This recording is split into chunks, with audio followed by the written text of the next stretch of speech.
We've talked so far about the two kinds of tags that an XML file has. XML files have elements. Those are inside brackets, so open bracket, movie, close bracket. That's an element, also called a tag. We have an attribute. Open bracket, movie, space, date, that's the attribute, equals, open quote, December 12th, 1932, close quote, close bracket. The date is the attribute. Attributes and elements are tags. Tags define the structure of the XML file. There's one other thing that we have to talk about, and that's the content of the XML file. Think about it. The content of the XML file is all within tags. It's all inside attributes and inside elements. There's no content outside of the tags. The root element, the document element or the root node contains all the rest of the XML file. Therefore, all of the content of the XML file is inside either an element or an attribute. All right, so inside an attribute, we're used to talking about something called a value. We say the attribute has a value. The value of the date attribute is December 12th, 1932, right? I want to give you a better way of thinking of those values. They are values. It's not a bad way to talk about them, but a way that's much more insightful and a way that'll help you much more as you work with XML is the idea of a text node. Inside the attribute is a text node. The attribute is date. The text node is December 12th, 1932. That text node is no more than a string of characters all strung together, with nothing breaking it up. No tags, no elements, no attributes breaking up that string. So when you have one continuous line of characters, that's a text node. At the end of the XML hierarchy, this is why it's called a node, at the end of the XML hierarchy comes all the text nodes. You might think of the XML hierarchy like a tree. At the very root of the tree, or the very base of the trunk, is that document element or root node. Then all the branches come off. Those are tags. At the very ends of the branches are the text nodes. Those are the leaves. Those are the strings. So the strings are the content of the text file. The strings are the content of the XML file, and the tags, the elements and the attributes, define the structure of the XML file.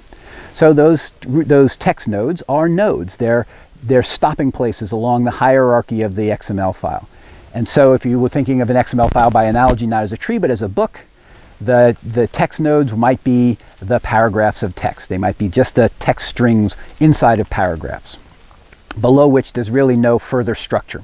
You don't ever go inside the text node, or you don't generally go inside the text node looking for further structure. At least there is no encoded structure. Let's put it that way. There's no encoded structure below the level of the text node.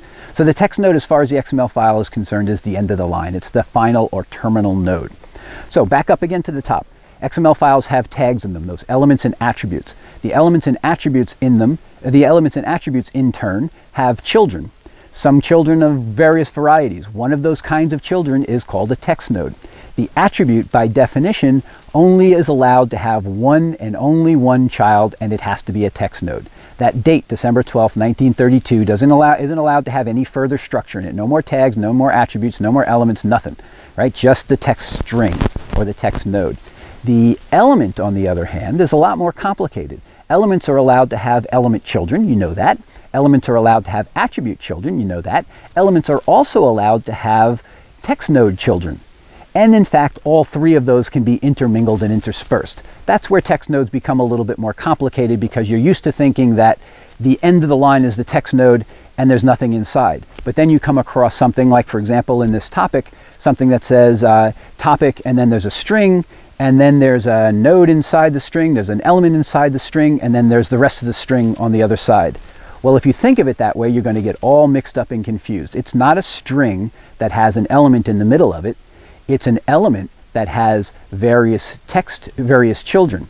It has a text node child, followed by an element child, followed by another text node child. So each of those text nodes, every time it's interrupted by a tag, it means that it's a separate child. It's not connected to the one after it directly.